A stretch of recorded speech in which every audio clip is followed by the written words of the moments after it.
What's up, everybody? This is Marshall Couture, also known as Plex, of marshmakesart.com.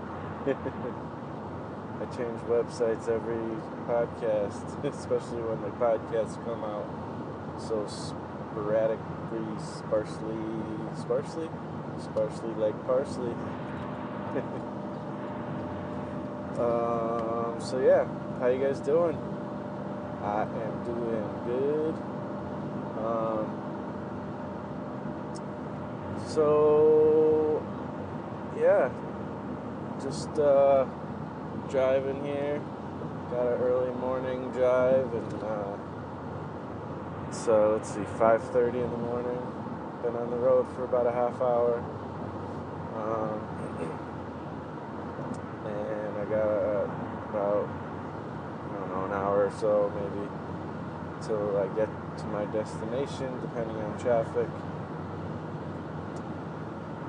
So I was just praying and stuff. Excuse me. Whoa, that was cool and weird. It looked like a falling star, but like, you know how they like just usually shoot across the sky? This one just looked like it went straight down. I don't know if it was like a reflection on the window, but there's no other reflections on the window like that. Could be though, who knows? This thing just went straight down. Interesting. Anyways, so yeah, just figured I'd do some recording. I got a convention coming up, the only convention of this year, so that's exciting. It's the typical Bing. It's called the Bing Con, like Bing Crosby. But yeah, it's there's like this. I guess it's like an old movie theater, and it's really kind of small. That's in like near where I live. It's sort of near where I live, not even in the same state, but in Massachusetts, in Springfield.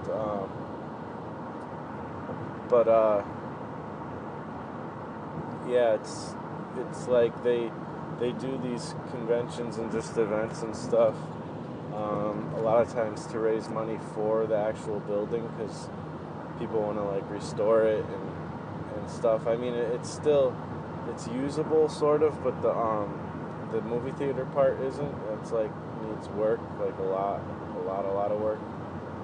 So I don't really know the whole thing behind it, but they started out doing the convention in that place, and it came out that it was pretty good, and like a lot of people came, but it was really super small. So they've kept it going since then, and but they moved it over to this, it's like a church, like some kind of Catholic cathedral or something, but there's a lot more space over there. They have like a rec hall of some sort, I don't know. And so we've had it there, and last year, I've been there, I guess this is the third year. It seems like it's been going on longer for some reason, but I guess not. But this is the third year, and I went, this is like cool because it's like I call it like my home convention. Like I do this one every year, and I did it, from the beginning, which is cool. I mean, it's only been twice that I've gone, but that was it. That was it. But I don't know, for some reason that I like it. It's like, I don't really think of this as like a big money-making opportunity. I think of it as just like, oh, I get to go hang out with my friends and my family, my comic geek friends and family, and just chill out. And, actually the first year was really good. Like, people came, and it was small, but, a lot of people were into it, and I actually sold a lot. That's when I was like really doing the toys pretty much. Like focusing on the making toys, and that was really fun. It was super fun, and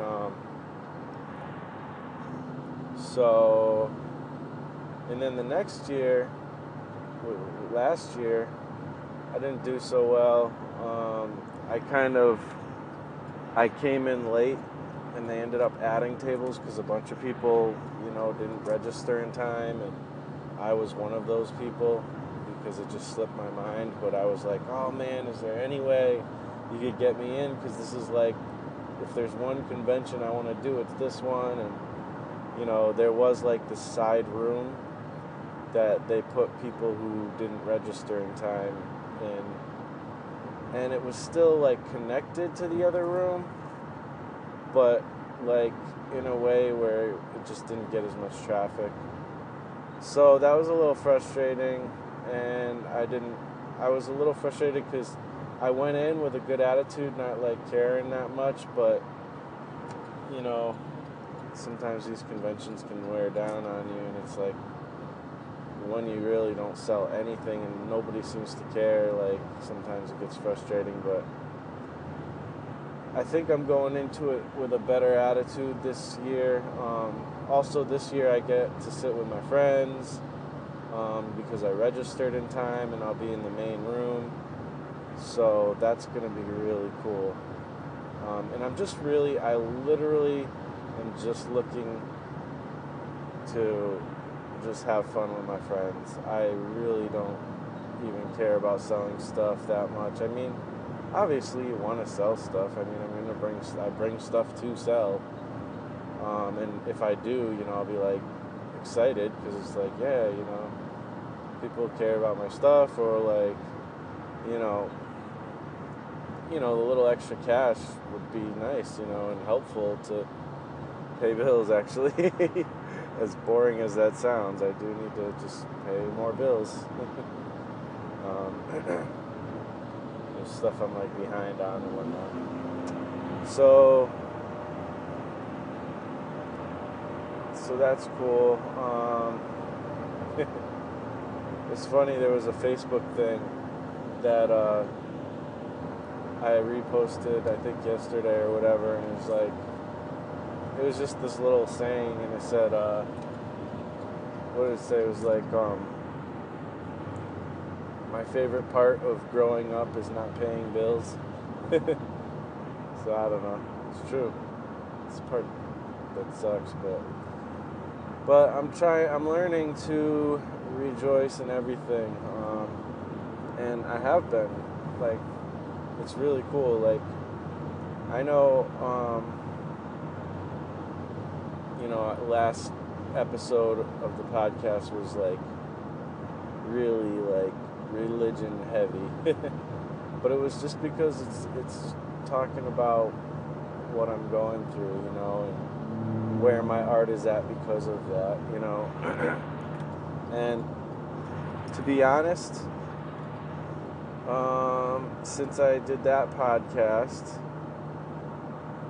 and I don't know, it's been like a good, 3-4 months or something, and I just haven't hardly done anything art-wise or music-wise or anything creative-wise. It's just,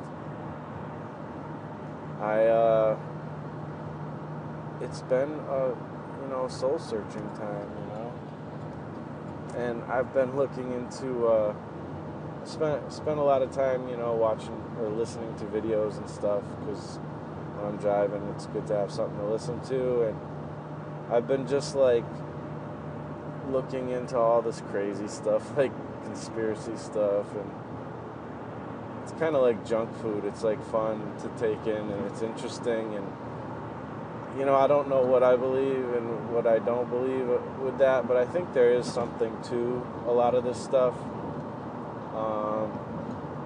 I think there's a lot of bones you gotta throw out, less meat and more bones than there is in some other things, but it's all right. Like it's like I said, it's like junk food, and at the very least, it's great fodder for stories, for comics, which I think I will be incorporating some of that stuff, because it does. It like sets up some interesting dramas that you can kind of explore. And in comics, which is cool, like, in comics, this stuff doesn't seem crazy, you know? Somebody running around in spandex doing crazy things and the government being against you and things like that, you know, in real life seems, you know, like you might want to put that person in the loony bin.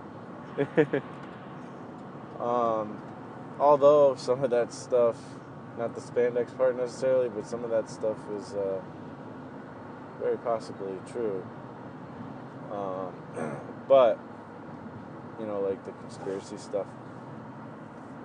But, you know, in comics, though, it doesn't even seem weird. Like, it's just, like, normal, you know, especially because we're used to it, but also because it's, you know, it's not a realistic, like, even when people draw it realistically, it's still, for some reason, because it's done in an illustrative way,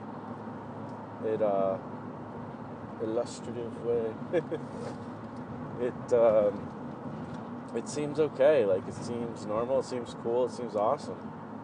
And it causes you to, like, dream, imagine, and it tells stories that affect you emotionally, sometimes teach you, things like that, and it's really cool. I love it.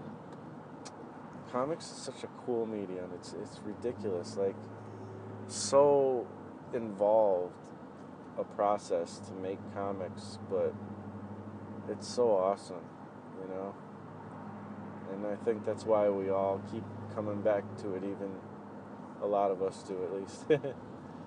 Even though it's hard to do and it's hard to make money at. We just keep going, and it's because it's so awesome. It's such an awesome medium. There's nothing like it. You know, movies are awesome too, but there's something that there's some things you can only do in comics, and I really appreciate, like, you know, I still miss the art and story days, and honestly, I listened to a ton of episodes of Lean Into Art. I was a avid fan for a long time, and some of these other, like, comics are great, and, you know, kudos for Rob and for Jersey for, like, just keeping it up and keeping going. They just never stop, and, you know, they're so consistent, and it's so awesome, and I've learned so much from those guys. Though I was just kind of saying, though, like, I haven't listened to it in a long time. I haven't really listened to anything having to do with art for a while. I've just, like I said, I've been really just spending time trying to, like I said, the conspiracy stuff is kind of what I like that I listen to for junk food type of stuff, but you know, I've really been seeking God and stuff, and trying to, you know, read His Word and pray a lot, and I've just been, like, reconfiguring my whole life to that, you know, rededicating everything. You know, the faith was always there, but sometimes you go through certain times where, you know, you're just kind of cleaning house, you know what I mean? Like, sometimes you just got to start throwing a bunch of stuff out, like, in your house, you know, just stuff that you keep a lot because you're like, man, maybe one day I'll use it, but sometimes you're like, all right, these things have been sitting here for years, and I don't think I'm going to actually use them, so let's give them away to people, throw them out, whatever. That's kind of what I've been doing, like, in my life, you know, just minimalizing and focusing it more on what I believe is important, you know, which is God, family, and then the hobby stuff, you know, obviously work and stuff, but so, and it's a process that is ongoing, but I'm starting to kind of feel ready to get back in the groove with art, and I'm approaching it differently. I'm approaching it, not as a business and more as a ministry. But even not so much as a ministry as just something I love to do, which is how I've always approached it. But like, I'd be more excited if when I'm doing a convention or when I'm putting out some of my work, if it helps somebody in some way, then and if it maybe showed them a little bit about how cool God is, because I think He's super awesome. And I just, when you think something's awesome, even if it's just like a product, like it's like, you come out, like a lot of people did with the, like I did too, like, actually I did it this week. I've done it with like the Pentel pocket brush pen. I've loved that thing, and I basically sell it without getting any money for it because it's like, it's such a cool tool. It's fun, and a lot of people do too, and it's become super big, and it's the same thing too. I did it this week. I happened to go to Dickblick just because we wanted to ride somewhere. I wasn't looking to get anything, but it's a nice ride. It's like, I don't know, an hour away from my house, more or less. And it's a nice ride, and it's like fall. In New England in fall is where, that's like the best time in New England, because all the leaves are colorful, and it's just so beautiful out, especially on a sunny day. It's like amazing. So, we had to go out kind of that way anyways for something else, but so we were like, well, let's go all the way over there, even if it's just for the drive. And we went to the store, obviously looked around. I figured I'd probably grab a couple random things, just for fun, nothing like too crazy. But what I found was that they have a bunch of stuff that they didn't, well, not a bunch, but a few things that I've always wanted that they just don't carry in art stores. One of them being the pocket brush. They have that and the refills, so I bought a couple of refills. That's the first time I ever saw those in there. They've been adding stuff as they went. They have a lot more in like the graffiti marker type of genre or field or whatever. And so, but what they have, I've always dug their like the store brand illustration markers, but one thing I haven't liked about them is like, well, it's not that I haven't liked about them, it's just that what I love about Copics. There's two things that make Copic markers really awesome. One is their colors are really cool, and they have a lot of them. And the other thing is that brush tip that they have is really cool. So, but no other illustration markers really have that generally. So anyways, now the Dickblick brand ones do, and to me their ink is just as good, or whatever you call it. I don't know if you call it ink or what. To me though, it's just as good as the Copic stuff. So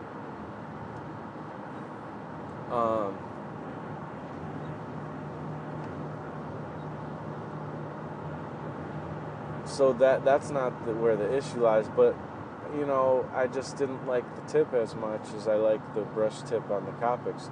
But now there's different kinds of, like, just like Copics, there's a couple different kinds of markers you can get. Same thing with Dickblick brand, there's a couple different kinds. But now they have a kind that has that brush tip on it, and it's a dual side thing. One's like a chisel tip, the other side's a brush tip. And so I got 3 of those, in grayscale, and I'm like super amped, because those are only like $3.35 marker, whereas the Copics are usually around $6. If you go to Michael's, they're like almost $8 for one marker. It's ridiculous. And to me, they're just as good. So I'm so amped that Blick has those, and I'm definitely hoping to invest in some. And the guy at the store, and don't quote me on this because I don't know for sure how this would work. Because the thing is Copics have different colors too. Like, they don't have necessarily 100% analogous colors, but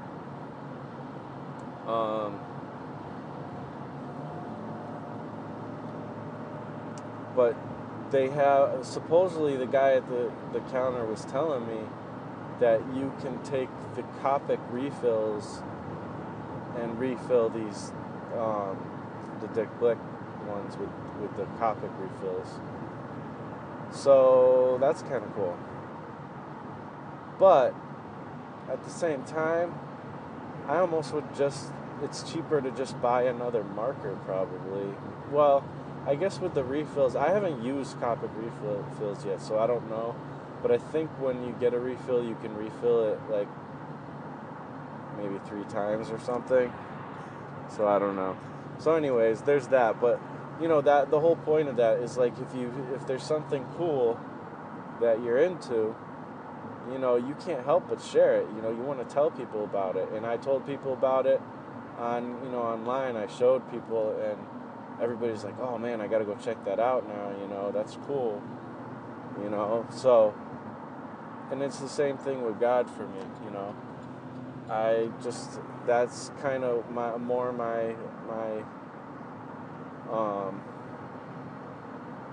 interest now when it comes to the business side of things. I mean, I do still would love to make a living doing this stuff, but now I look at it as there's a scripture that says delight in the Lord and He will add all these things to. I don't know, I have to memorize some of these scriptures. I'm not good at memorizing scriptures, but I want to try to memorize some, because there's some that just I'm constantly thinking of, and it would be better if I had the actual words memorized, for me to kind of play it around in my head, almost like a mantra, even though I don't really necessarily believe in mantras, but there is something to it.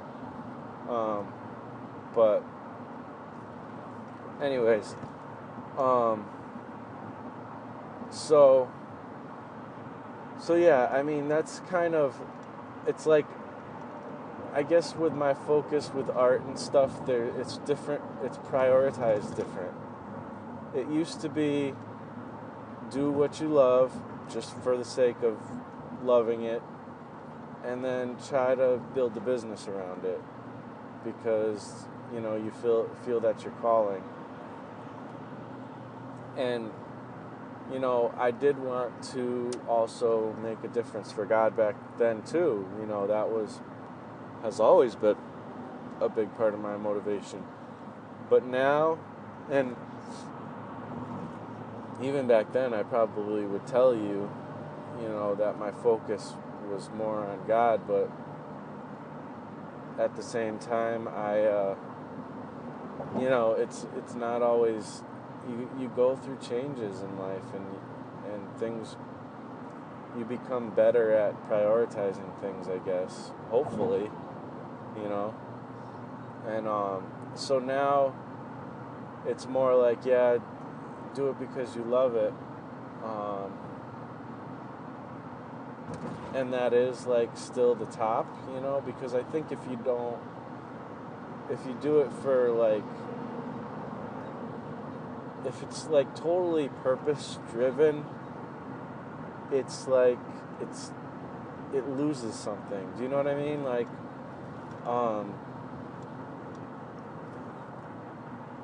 It doesn't matter what it is. Even if it's not having to do with God, if it's if you make a comic and you're only making it because you want to push a specific liberal agenda or something, or conservative agenda, it kind of becomes empty. It's they're preaching to me, they're just trying to push their propaganda through this. Like, it kind of loses heart and soul, you know? But if you're doing it just because you want to make something awesome and you just want to express yourself, I feel like that is where art flourishes, you know? That's where art really comes through. And, you know, it's tough because it's all mixed up. Like, it's all mixed in there. Like, you can't really, like, you want to compartmentalize this stuff, but you can't really, like, because it is, like, you do have a certain purpose you kind of want to put through, or even in just writing a story, like, you know, you might come up with, like, a theme or some kind of, something you want to express through the story, and all the different elements of the story work to serve that. And then, you know, you get these authors and they talk about, well, the characters write themselves and stuff like that. And so that's an element too. So it becomes like, it's like, yes, all these things are true, but they all get mixed up in the process, and kind of, it's hard to really keep your finger.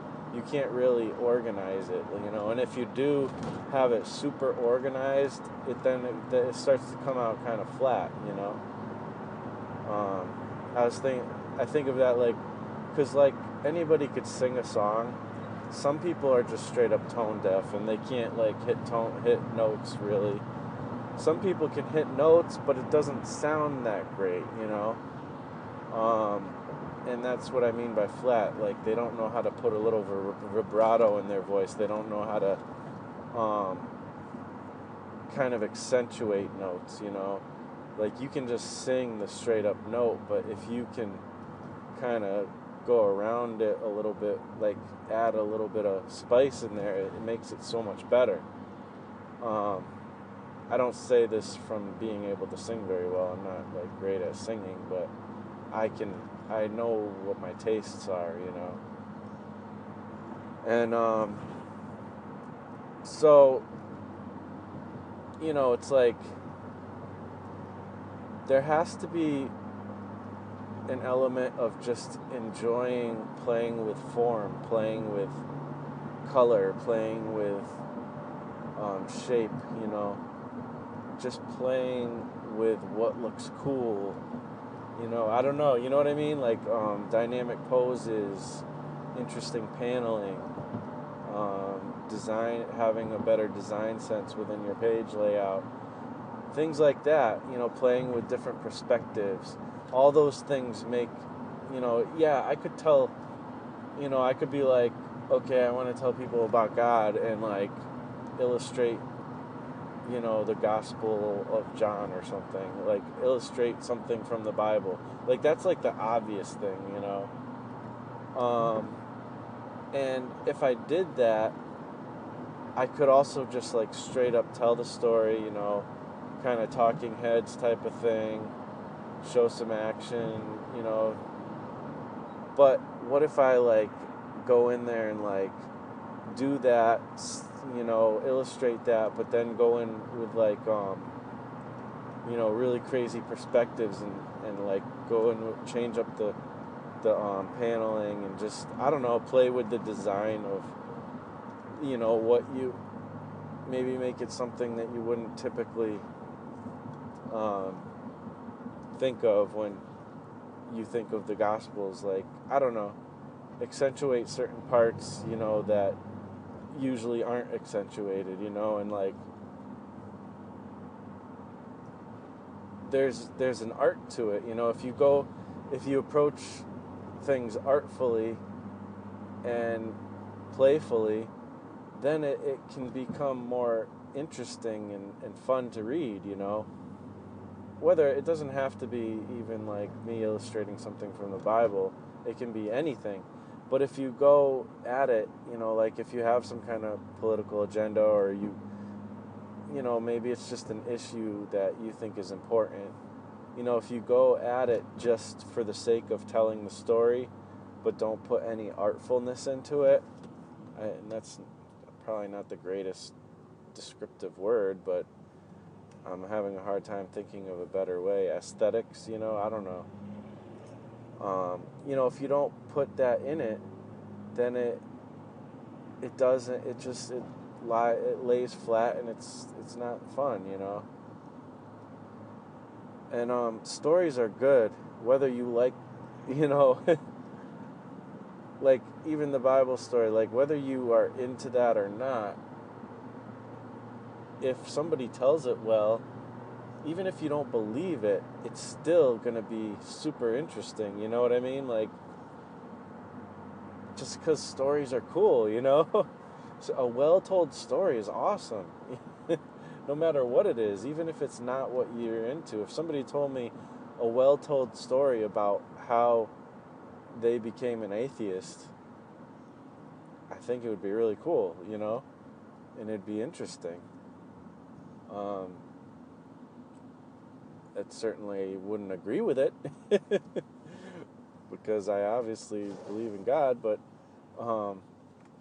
it's still, that'd be interesting. I'd read that, So, anyways, and another example, I might have brought it up before. I think I have, but I learned a lot about making hip hop songs from one of my favorite artists, current artists. He's from Connecticut too, which is really cool. But he's in the underground realm. It's weird. There's still a '90s. I don't want to say '90s style, but how hip hop was so awesome in the '90s. That's still going on, but you don't hear it because you have to dig and search for it. But what you hear is this crazy radio stuff that's just crap rap music, it is what it is. I mean, I can enjoy it for what it is, but I can only listen to it for so long before I want to bash my head in. And that's probably a product of me being, it's an effect of me being a product of the 90s, I guess, and loving 90s hip-hop. But I don't think of that, new stuff that's like 90s as old school. I'm like, this is just continuing what was awesome back then. And people have, it doesn't sound exactly like the 90s. There's been a lot of evolution, and people have updated the ways they do things, and there's been a lot of different, just how it was in the 90s. New styles came through, and things changed, and that's how it still is, kind of in the underground movement. So there's a lot of very prominent people who do shows and constantly tour, who kind of came out of that 90s thing. And this one guy, Apathy, he's very well known. Basically, if it was the 90s, he would be one of the top hip-hop guys, easily. His albums are amazing. He comes out with at least one album a year, and every single one knocks it right out of the park. And it's I'm so proud because it's a dude from my state, and he literally puts Connecticut on the map, as they say, and he represents our state. Some rappers don't talk about their state a lot. He does. He's literally got the area codes tattooed on his knuckles and stuff, and he always talks about Connecticut, even though he tours the whole country and sometimes, the world. But he's constantly in California and, everywhere, Rhode Island, whatever, throughout the states. And he's just awesome. And he just comes at it from such a cool way. And he's kind of more in your face. It's like a 90s rapper. He's in your face, kind of hardcore, but he's got heart too at the same time. Very similar to the 90s type of vibe. Plenty of swearing and, crazy imagery and whatnot. but he also makes a lot of his beats too, and he's really good at that. And it's just like he's what I would be if I like he does it exactly almost how I would like to do it if I wasn't a Christian. In some ways, he's like so close to what I like, where I would be. Anyways, I learned a lot from him because one thing I don't like in hip hop a lot of times is love songs. Like, I'm just like, if there's like a lot of love songs on an album, I'm just like, I don't want to hear about that. I don't know why. It's just hip hop, in my opinion, tends to be better when it's not love songs. It is what it is. People love songs. I mean, if it's Stevie Wonder or the Beatles, I'll listen to love songs all day. Those are awesome. But in hip hop, we explore different things, and I think it's interesting. So, but he did an album, which is an amazing album. It's called Wanna Snuggle, and it's funny because it's called Wanna Snuggle. It's like that, ironic stuff, like. So he like the album cover is like a boa constrictor, like squeezing like a rat. I think it was a rat, right? What was it? Was it a rat? I think it was a rat. So anyways, so it's like that's, wanna snuggle. He's basically killing this rat or whatever. So it's like that thing, yeah, the ironic thing. But in the album there is like 5 kind of love songs, but it's funny because he kind of comes at it from, the typical like 90s gangster perspective, which he's not a gangster or anything. But he does the, rap battle style or whatever, and he pulls no punches, basically. So he does it kind of in like this almost ghetto type of style, which is cool. And the thing is, like, I love all those songs, even though they're love songs, because what he did was he played with form. He made it artful. He made it interesting. It's like, okay, first of all, he came at it from a different perspective, than just like, I love you, like the sappy, like Hallmark card type of thing. That's what the part I don't like. He came at it from like a hip-hop perspective, which is really cool. That, and then he plays with the, like, he makes sure to make the lyricism really interesting, like the form of it. And that's what I love about hip-hop. One of the biggest things I love about hip-hop is really cool lyricism. So, and it's hard for me to explain, like, different forms and types of lyricism, but there's so many. And there's so many things you can play around with to make something cool. So, I learned a lot from him because it's like, making solo songs can be really tough because it's just like, yeah, I can rap, but you have to like I could rap all day long, and I love writing lyrics, but if they're just kind of not structured in an interesting way, or they're not like, they're just kind of random, and I don't know, like, you can only do that, you can't do that on every track. You gotta like switch it up, change up the flow a little bit, make it interesting, and I don't know, it's hard to explain, but that's what I'm just saying, with this comic stuff and all that, like, and like having a purpose within what you're writing. And another thing too is, so you got to make it artful, make it interesting. But to complete that thought, but another thing that I hope I remember when I make comics again,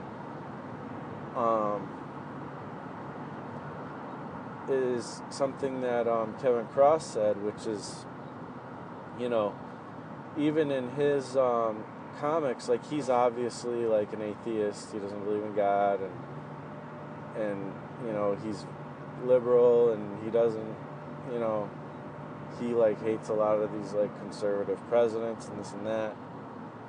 It is what it is. He, you know, that's kind of his perspective. That's cool.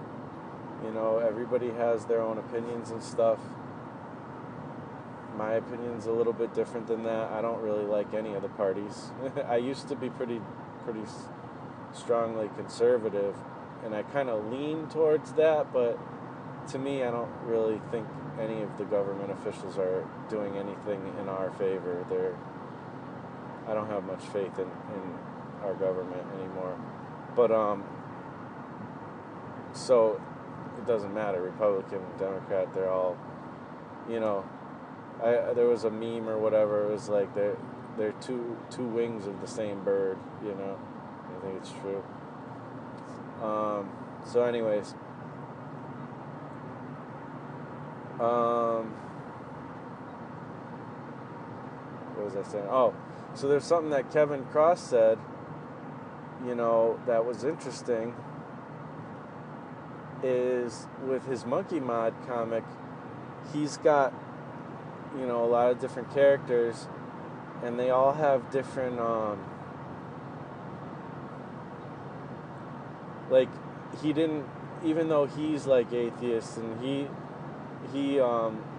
believes in certain things, he has characters who are atheists who are bad guys, and characters who are atheists who are good guys. And he's got characters who are, you know, maybe believe in God or more conservative or whatever, who are bad guys, and some that are good guys. So he's like being fair, you know, and I really want to do that as well, you know. I think it's important to be honest, you know. And to explore all the different perspectives, you know. Because if you like if I were, for example, were to make a story and like, you know, the main character and all the heroes are Christian and, you know, all the bad guys are atheists, that first of all would be a very one-dimensional story. Second of all, it would be like such a propaganda. Like, who would want to read that? You know what I mean? Like, it's like it would become flat, you know. It would not be interesting. I would be bored writing something like that, you know. So, and it makes it so much more interesting if you have somebody who's on the same team with an opposing view, so they can kind of go back and forth, and then you can let the reader decide what they want to take from it, you know. And then, like, maybe in my letters page or something, I could write, you know, this is kind of what I was thinking, and, you know, here's a little tidbit about how I think God is really cool, and that's kind of what inspired this story, this particular story or whatever.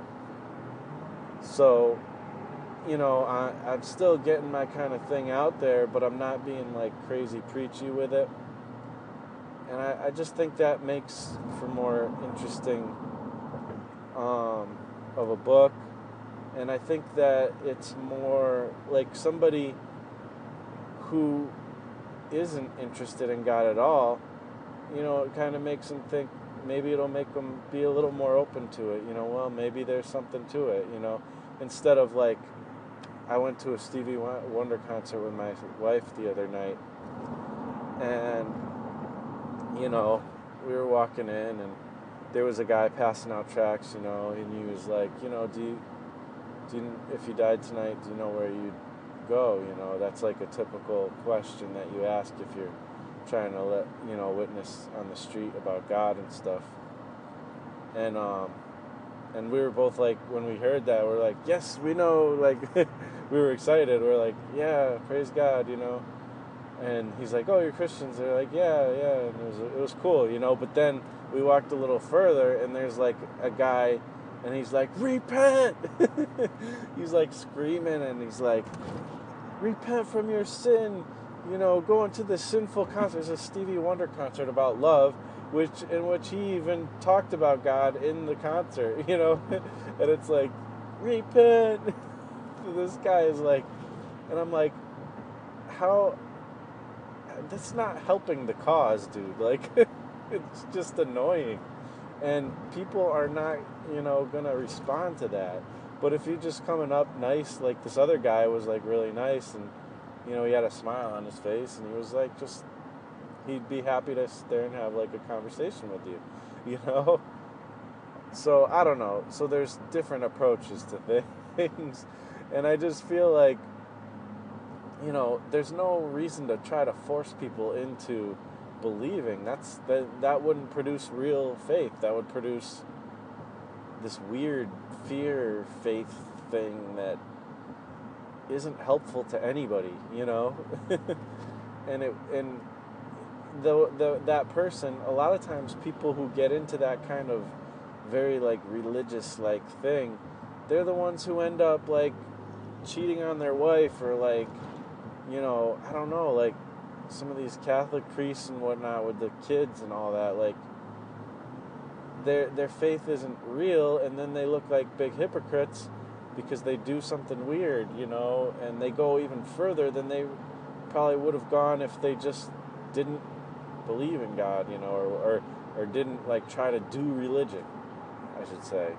Because in my opinion, people like that don't actually, like, they're not actually real believers. Like, they're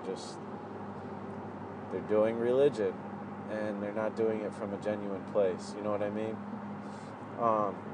Because that kind of activity that's against what we believe, and as what Christians believe. So, like,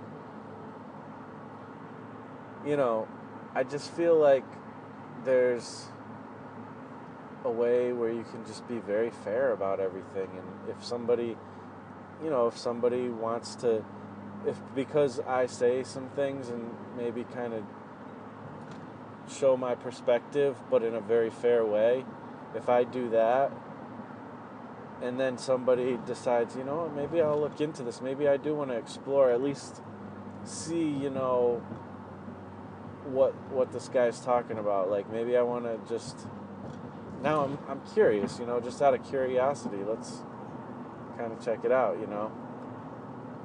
I don't think I'm going to believe in it, but at least, maybe I can at least see where this guy's coming from, because it's always interesting to look into people's backgrounds, and then, maybe something real will happen, maybe it won't, but it's like, I don't want to force it. I don't think God wants to force these things either. People tend to take religion as God's making his little robots, and that's not what it is. And when people go that route, they get into serious error, and they have, they become hypocrites. And one of the worst things in the world is a hypocrite. And I think we're all kind of hypocritical at times. We're all, to me, humanity, being human, you can't help it. Like, there's a certain amount where we're just not perfect, and we want to try to strive for something good, and then we kind of fall short sometimes, and sometimes we do good at it, sometimes we fall a little short, We're not perfect. I mean, look at like Steve Jobs, like he was awesome in a lot of ways, but in some ways he was a jerk and not awesome, So we all have faults, we all have blind spots, So there's that, but if you're like trying to say that you're perfect, and then you're like screwing around with some chick like who's not your wife, now you're like getting into like straight up hypocrite area, and that was, Jesus was totally not for that, and that was like one of the worst things you could be, and I think anybody would recognize that that's one of the worst things you can be, is a hypocrite. So another thing is being self-righteous, and a lot of religious people end up being that, but like if you just approach things in a humble way and be fair about what you're trying to talk about, then it's all good. It's copacetic. and the thing is some people are so against the stuff that I believe that, people will probably say messed up stuff to me. And it's like, all right, I know that kind of thing can happen. That's okay. I don't care. I am just being me and being fair with what I think and believe, And that's all you can ask out of anybody, Just be genuine, So that's my view on all that. But I guess that wasn't really what I wanted to talk about, was being artful, but that ended up being like the theme of this podcast, I guess. Being artful about stuff. Being artful about your message, maybe will be what I write as the top thing, but I guess what I just wanted to talk about too is a little bit is just coming up to this convention. I printed a bunch of the glyph books out, not a lot, just like 6 or 7 of each. And, I'm going to bring those, and that might be the last time I print these little mini comics, because I think I want to move forward from this. I don't know where I want to go, but I want to do comics. I want to make like full, like regular size comics. There's something in me that does want to like do like 2 or 3 more of those mini comics. So I'm kind of going back and forth between that,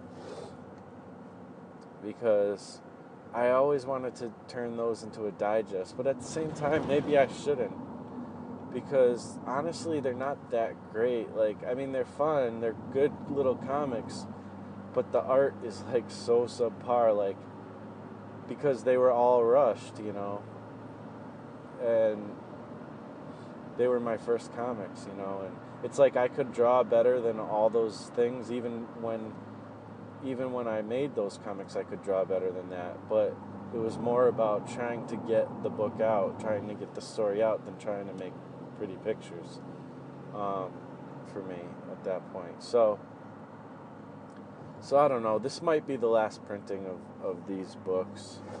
We'll see. But it's cool, I mean, technically I've sold a lot of them, because I keep printing them and they keep going away, and I give some away here and there, but, I've sold some through the internet. I mean, it's all so super sparse that, like, I probably lost money more than made money, but, I've sold some to you guys through the internet, and, whoever, I mean, not even just people who are listening to this, other people.